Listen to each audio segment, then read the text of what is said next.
નમસ્કાર, હું છું આપની સાથે જાનવી ને આપ જોઈ રહ્યા છો સિટી ન્યૂઝ. હાલ આજે સ્થાનિક સ્વરાજ્યની ચૂંટણીનો માહોલ ધમધમ્યો છે.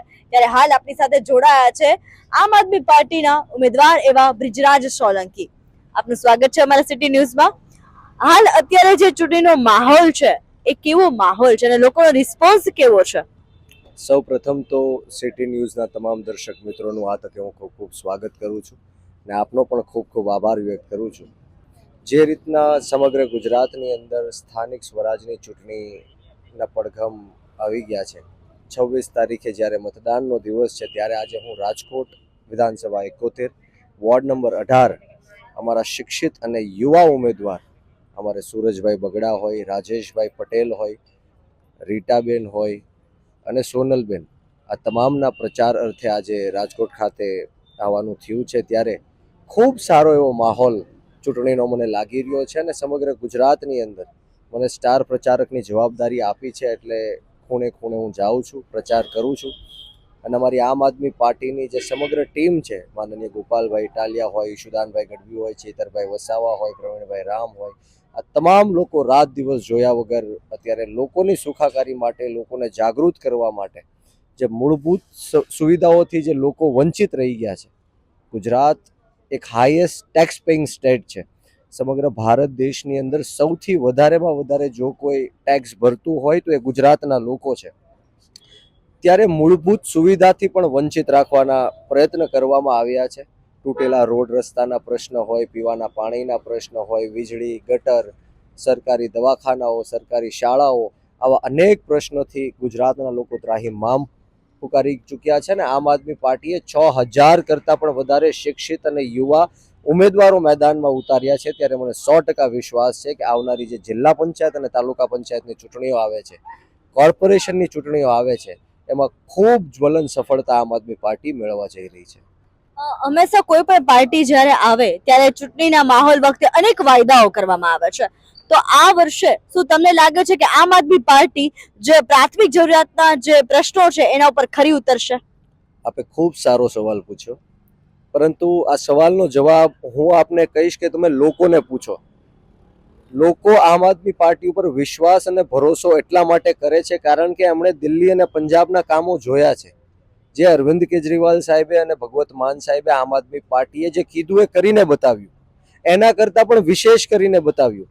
દિલ્હીની અંદર તમે જુઓ, મફતમાં શિક્ષણ, એ પણ આંતરરાષ્ટ્રીય લેવલનું શિક્ષણ આપવાની વાત હોય, મફતમાં આરોગ્યની સુવિધા આપવાની વાત હોય, મફતમાં વીજળી આપવાની વાત હોય, પાણી હોય, મહિલાઓને મફતમાં બસની સુવિધા આપવાની વાત હોય, વડીલોને તીર્થયાત્રાઓ આપવાની વાત હોય, આવી અનેક વાતોથી આમ આદમી પાર્ટી અને સમગ્ર ગુજરાતના લોકો ઉપર એક વિશ્વાસ મૂક્યો છે. અને આવનારી જે જિલ્લા પંચાયત, તાલુકા પંચાયત, કોર્પોરેશનની ચૂંટણીઓમાં છે, એમાં અમારી પાસે કોઈ રોકેટ સાયન્સ નથી, પરંતુ આ જ બેઝિક મુદ્દા છે, મૂળભૂત મુદ્દાઓ છે. રોટી, કપડાં, મકાન, સ્વાસ્થ્ય, શિક્ષા, વીજળી, પાણી, સડક, પર્યાવરણ, આ જ મુદ્દાઓ છે. અને આ મુદ્દાને લઈને અમારા જે યુવા ઉમેદવારો છે ઘરે ઘરે સુધી જાય છે અને લોકોનો ખૂબ સારો એવો પ્રતિસાદ મળે છે. આજે આપ રાજકોટની મુલાકાતે આવ્યા છો, તો હવે સ્થાનિક સ્વરાજ્યની ચૂંટણીને લઈને જે માહોલ છે અને પબ્લિકનો જે રિસ્પોન્સ મળે છે, તો રાજકોટની જનતાને આપના તરફથી કોઈ નાનકડો મેસેજ? મારે રાજકોટની જનતાને કોઈ મેસેજ નથી આપવાનો, કારણ કે હું ખૂબ નાની ઉંમરનો નેતા છું અને મારે કોઈ સલાહ સૂચન કે કોઈ એમને શિખામણ આપવાની ન હોય. પરંતુ રાજકોટની જનતા ક્રાંતિ કરવા માટે જાણીતી છે. રાજકોટની જનતા છે ખૂબ સમજુ છે, જાણકાર છે. એણે છેલ્લા 30 વર્ષથી આ ભારતીય જનતા પાર્ટીને મત આપીને જોયું છે કે જે રીતના કુશાસન આ લોકો ચલાવી રહ્યા છે, જે રીતના કાયદો અને વ્યવસ્થાની સ્થિતિ પણ કથળી રહી છે, અને જે રીતના ગુજરાતની અંદર તાનાશાહી અને હિટલરશાહી ચાલી રહી છે, તમામ લોકોએ સોશિયલ મીડિયાના માધ્યમથી, ન્યૂઝ ચેનલના માધ્યમથી જોયું કે જે રીતના આમ આદમી પાર્ટીના ઉમેદવારોના ફોર્મ પાછા ખેંચાવવા માટે લાખો રૂપિયાની ઓફરો થઈ, અપહરણ પણ કરવામાં આવ્યા.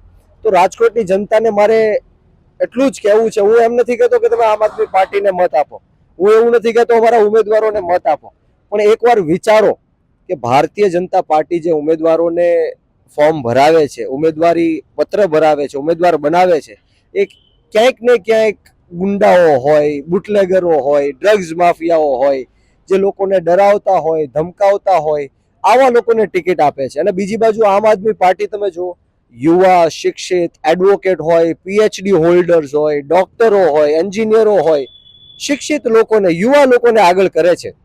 ત્યારે ગુજરાતની અંદર જો કોઈ સત્તા પરિવર્તન કરી શકશે, ક્રાંતિ લાવી શકશે, તો એ યુવાનો છે. અને આમ આદમી પાર્ટી યુવાનોની પાર્ટી છે. એટલે 100% રાજકોટની જનતા આમ આદમી પાર્ટી ઉપર વિશ્વાસ મૂકશે, ભરોસો મૂકશે અને જંગી બહુમતીથી આમ આદમી પાર્ટીને જીતાડશે.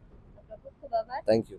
તો આ હતા આપની સાથે સિટી ન્યૂઝની સાથે જોડાયેલા બ્રિજરાજ સોલંકી, જેમની સાથે આપણે વાત કરી. હવે જોવાનું એ છે કે 2026માં સ્થાનિક સ્વરાજ્યની ચૂંટણીમાં બહુ મોટો પડકાર છે ભાજપને આમ આદમી પાર્ટીનો. તો હવે જોઈએ કે આમ આદમી પાર્ટી લોકોનો વિશ્વાસ કેવો જીતે છે.